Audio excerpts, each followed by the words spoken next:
I start this video in the neighboring city of Burton while heading west on Lapeer Road as we currently enter the city limits of Flint on the far east side. This will be my 7th video of 9 on Flint, Michigan, and this time we'll be in the southeastern section of the city. We'll be exploring everything south of I-69 and east of I-475. Meanwhile, if you enjoyed this video, make sure to drop a like, comment, and subscribe if you haven't already, as doing all of those things helps these videos destroy the evil monster that is the YouTube algorithm. Also make sure to hit that notification bell and select yes, so that you can be notified every time that I upload a new video. Last but not least, you can always go follow me on my other social media accounts, and those links are below.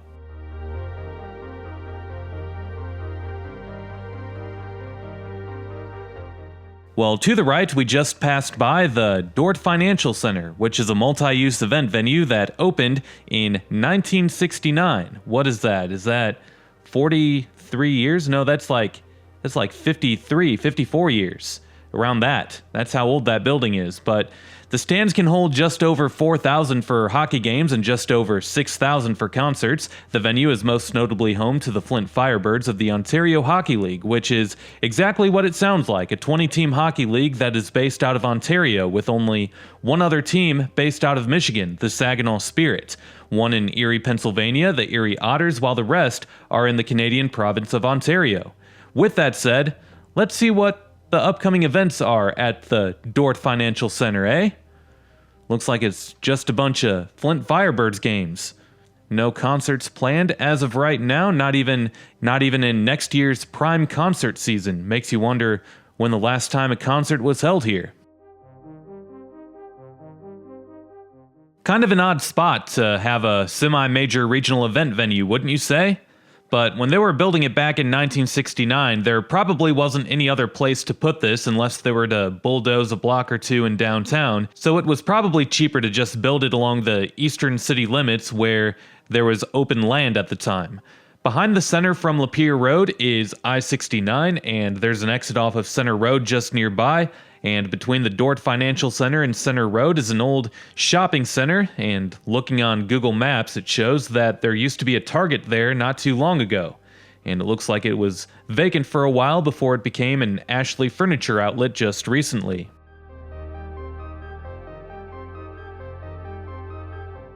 Well, anyway, moving on now, just a quick recap for those of you who have been following along in this Flint series, and if you've never been here before, you've seen that downtown Flint looked better than what you thought it would look like. Oh, come on, admit it. If you haven't been to Flint, Michigan, you know you weren't expecting anything to be remotely nice in this town based on all of the negative media coverage that Flint gets. However, that negative media coverage is somewhat accurate. Well, it's very accurate because the rest of Flint does look like what you thought Flint, Michigan would look like, as Flint might just be the poster child of all Rust Belt cities. Youngstown, Ohio a close second, but in this video we'll come across a few things of note, including an entire abandoned public housing complex, and we'll see a continuation of worn-out looking thoroughfares, but we'll also see a neighborhood that still looks to be in pretty good shape, as believe it or not, Flint still has a few of those left. Well, now we're heading south on Dort Highway, which has long been known as a crime-ridden thoroughfare, and sometimes people will ask me if my videos are family-friendly, and I would say for the most part they are, but for the next couple of minutes, I would say hide your kids and hide your wife, cause Dort Highway be a little bit messed up. Now, I talked about it in my last Flint video, but in case you missed it, Urban Dictionary says that Dort Highway is populated mostly by hookers, various adult bookstores, strip joints, and strip clubs, such as the Machine Shop. And since I'm referring to a trip to Dort Highway, apparently that means that I'm a hooker. But how about this? Urban Dictionary lets you buy a Dort Highway mug for $32.95. You can even customize it by choosing between 9 different colors. Now that would have made for a nice Christmas gift. What kind of rock are they talking about there? Kinda makes you wonder. Well, many of the buildings off of Dort Highway are abandoned these days, and you can assume that this is due to not only the crime and drugs that historically have dominated this thoroughfare, because when you have a large presence of drugs and a high amount of crime, Obviously, land value is going to go down. But you can also blame the struggling Flint economy, although head a few miles south of here into the suburb of Grand Blanc and it's like a night and day difference. But back in the day, this area of Flint had several large manufacturers, and the businesses along Dort Highway thrived off of the thousands of workers that used to come through. And today, you don't have those thousands of workers coming through on Dort Highway. And there's several low-income apartments located nearby, and there's some trailer parks as well, including a few public housing subdivisions. And that means that there's a good chance that many of the people that live near this highway are living in poverty. Not to mention the sketch motels that dot this highway.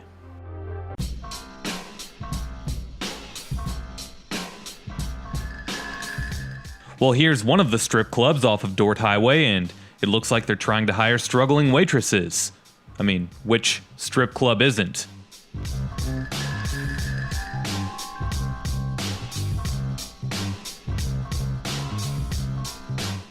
Man, with this music and with this vibe from driving on Dort Highway, they might as well make a Flint map for GTA 6, or even better, a large combined map that includes both Detroit and Flint. Well, I tell you what, Rockstar is missing out on a huge opportunity here if they don't go that way.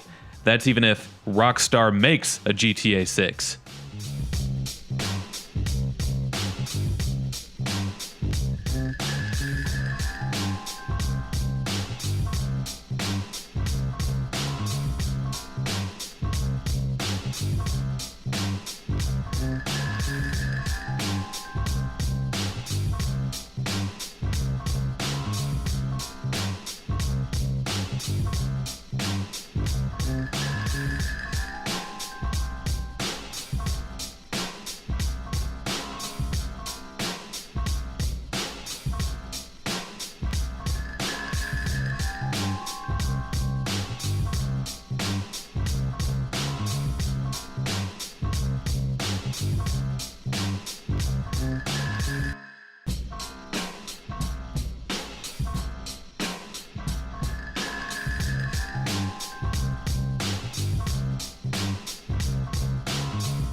There's even a Dort Mall, and how it's been able to stay open is beyond me after seeing the urban decay off of this highway. The Dort Mall opened in 1965 and is the oldest mall in Genesee County after the Cortland Center Mall and the Genesee Valley Center. The Dort Mall is owned by the Pirani family, which is the same family that owns Pirani's Hockey World. So that's a neat fact. And Pirani's is actually a hockey store chain that's headquartered in Flint with 24 stores throughout the US and Canada.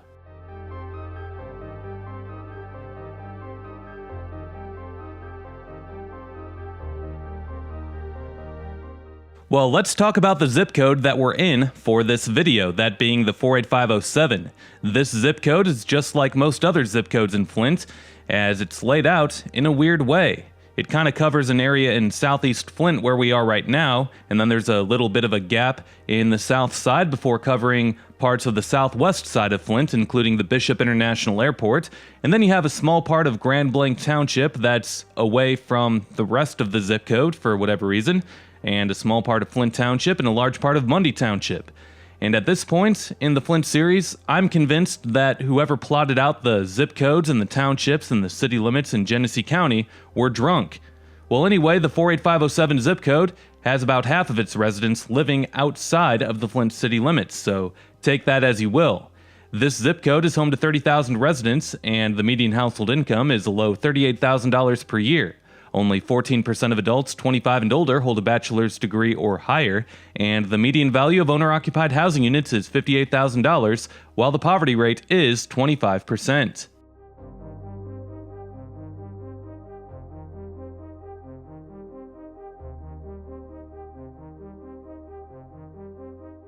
With that said, we're going to go through a small part of the city of Burton really quick. Burton will have its own video later on this channel, but this small two-residential block neighborhood is worth mentioning because these houses are hooked up to Flint's water system, or at least they were during the water crisis. A Detroit News article mentions that there were a total of 266 addresses that were outside of the Flint city limits that were hooked up to Flint's water system. Now, I personally always wondered whether or not the water crisis had reached homes and businesses in the surrounding cities and townships, and if you were like me and you were wondering that too, well, there's your answer. That article also had a link that listed all 266 addresses outside of the Flint city limits that were hooked up to Flint's water system, and every single house in this small two-block area that we're in right now on the southwest corner of Dort Highway and Hemphill Road, all of the houses along Cheyenne Avenue and Menominee Avenue, were on that list. And I think that this just proves to show you that it's crucial to do your due diligence before buying a home or business, and by that I mean exhaust every resource possible to find out everything that you can about what you're about to buy. And I'm not saying that the people that live in this two-block area didn't do that, because how were they supposed to know that Flint would end up with toxic tap water? But it's unfortunate.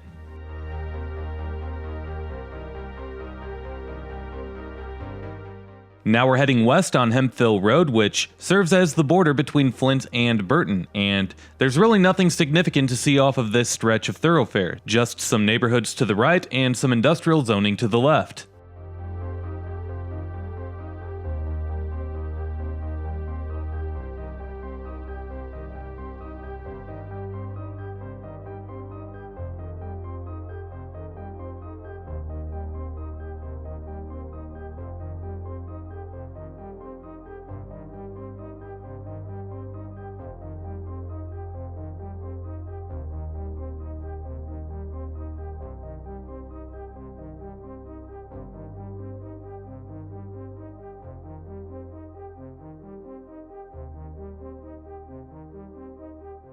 Now we're heading north on Saginaw Road, which you can think of it as Flint's main north and south thoroughfare. To the left you have several large medical facilities, such as a few warehouses and some labs, while on the right you have mostly vacant commercial property.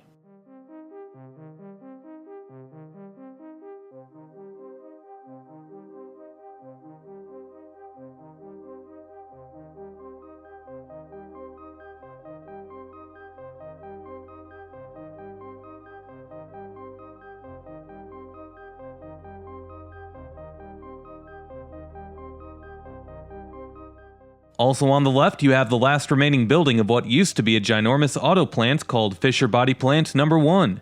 The plant primarily built auto bodies for Buicks. The plant was opened in 1920 as the headquarters for Durant Motors. However, in the 1930s, GM purchased the plant and it became the Fisher Body Plant, in which Fisher Body was a brand that was owned by General Motors. In 1984, Fisher Body went out of business. However, GM continued to use the facility and it was then called the BOC Flint Body Assembly Plant. In 1987, the plant closed and most of it ended up being demolished a year later, and today, most of the land is used for parking and what appears to be medical storage facilities.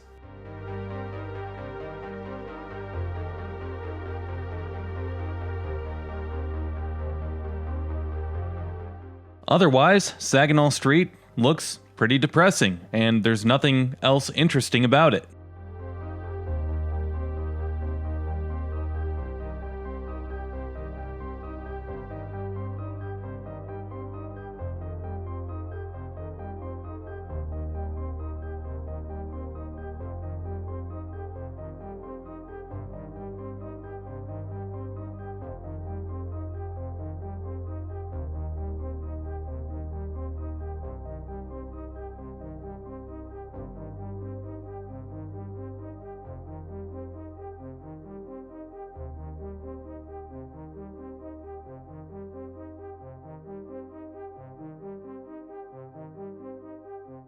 Now we turn onto this street here and we see some of the residential blocks.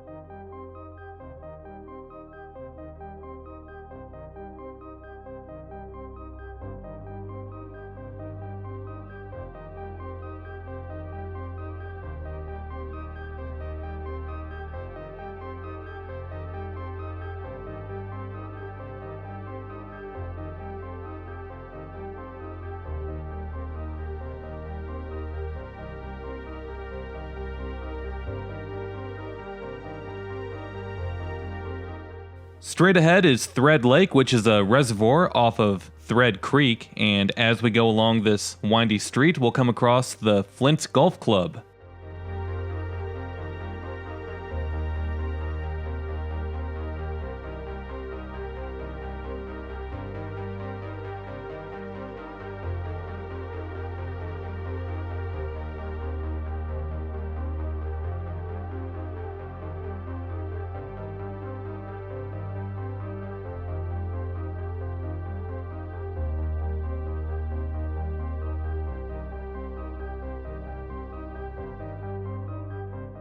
And here you can start to see some of the golf course. The Flint Golf Club was originally located southeast of town, where the Atlas Valley Golf Club sits today, off of Perry Road near Irish Road in Grand Blanc Township.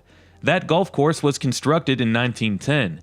The first 9 holes were completed in 1915 by Dallas Dort, who has many things named after him in the Flint area, including Dort Highway that we were on earlier. Dort is a historical figure in Flint because Dort, along with his business partner William C. Durant, owned the Durant-Dort Company, which later formed into General Motors. I talked more about the history of these men and other important business leaders in Flint's history in my Downtown Flint video, so make sure to check that out if you want to learn more, and you can find it within my Flint playlist, which is down below. Additionally, the neighborhood that surrounds the Flint Golf Club looks pretty nice for Flint standards.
And if you want to see more of this neighborhood, make sure to subscribe to my second channel that is linked below. It's called Chris Harden's Travel Archives, and I'll be uploading all of the lost footage from my Flint series on that channel once all 9 of the videos within my Flint series are uploaded on my main channel, and the link for my second channel is down below. For now, though, we're going to skip ahead to where we head west on Atherton Road, as while I was here, I checked out an abandoned Section 8 housing complex on Flint's far southeast side. And to the left, we're again passing by the Flint Golf Club.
And now we're approaching Dort Highway, and things are starting to look very Dort Highway-ish again.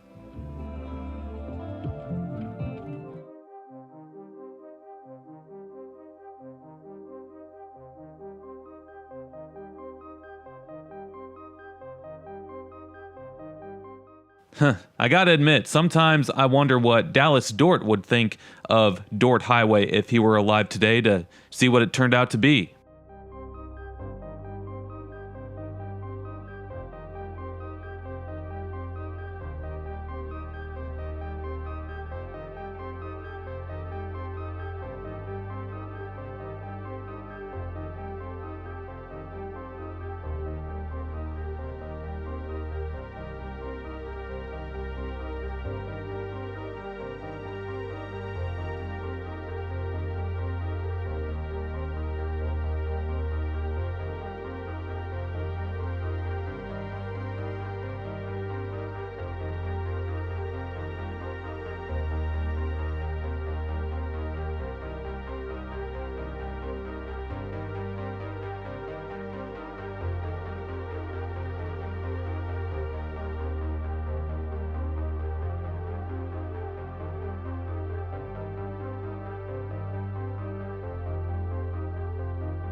Well, now we're turning into the subdivision that leads towards the abandoned Section 8 housing complex.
This was called the Atherton East Apartments. The now abandoned public housing complex was built in the 1960s. A 2018 article from Michigan Radio says that the complex has experienced chronic flooding from the start, as it was built in a floodplain, as Thread Creek winds its way around the complex.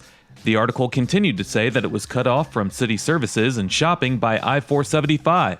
Now, I don't know about that, as 475 is over a mile away from the complex, and you have a couple of shopping areas right by, but I can see the chronic flooding part.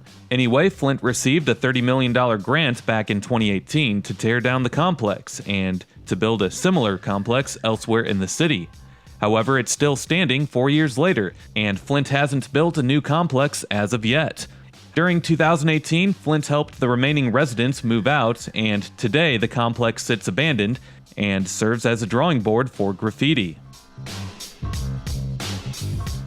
During its history, Atherton East gained a reputation for being somewhere that you shouldn't go, as it was full of violent crime ranging from assaults to homicides, and these crimes occurred on a regular basis. The complex was also full of drugs, and as most cases go, drugs and crime will usually go hand in hand.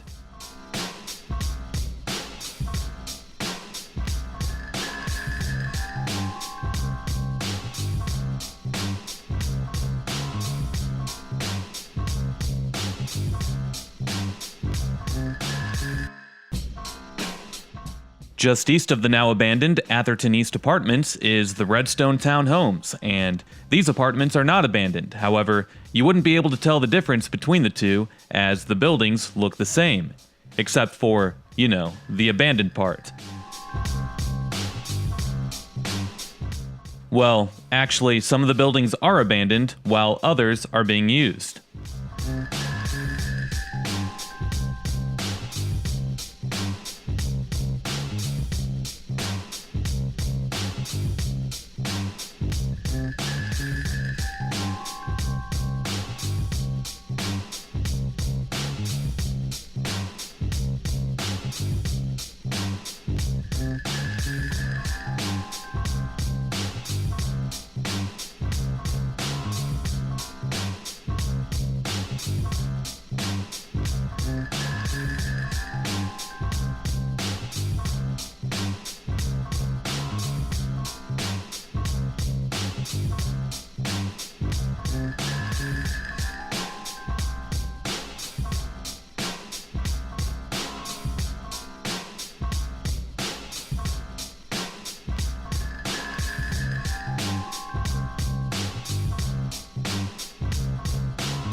Behind the complex is a large open field and an abandoned school, the abandoned Manley Community School at that.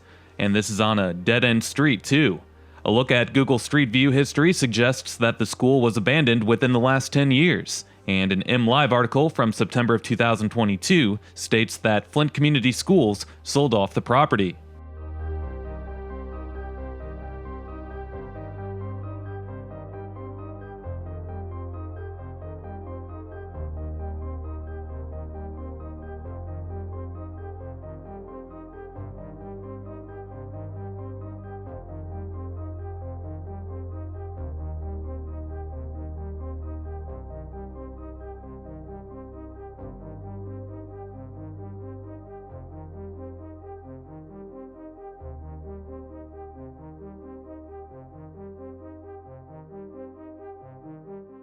After checking this out, I continued to drive around this area of Flint, and once my Flint series is over on my main channel, you can check out my second channel once again that is called Chris Harden's Travel Archives, where I will upload all of the lost footage from my Flint series in one long video once my Flint series is over on my main channel. With that said, I do end the video here, and if you enjoyed this video, make sure to drop a like, comment, and subscribe if you haven't already, as doing all of those things helps these videos destroy the evil monster that is the YouTube algorithm.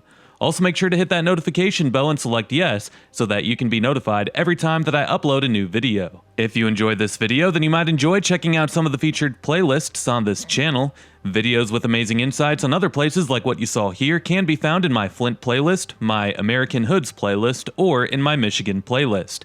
Last but not least, if you can't get enough of me on here, you can always go follow me on my other social media accounts, and those links are below. We'll see you next time. Peace.